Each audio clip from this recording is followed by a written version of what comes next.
خب این قضیه خیلی اهمیت داره که ما مشارکت اکتیوی توی این بحث پایدارسازی شبکه، انعطاف پذیری شبکه داشته باشیم.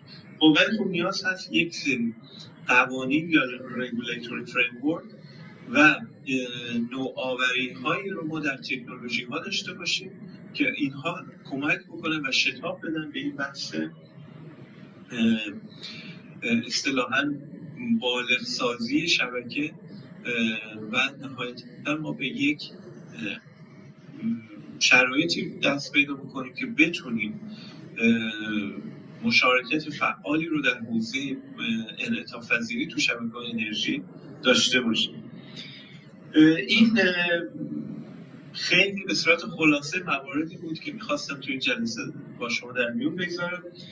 خیلی عذرخواهی میکنم بابت اینکه شاید این مقدار قطع و وصلی اتفاق افتاد و سرعت ارائه من یه مقدار زیاد بود با توجه به محدودیت زمانی که وجود داره.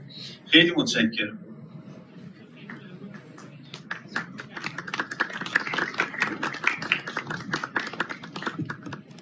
خیلی ممنون آقای دکتر.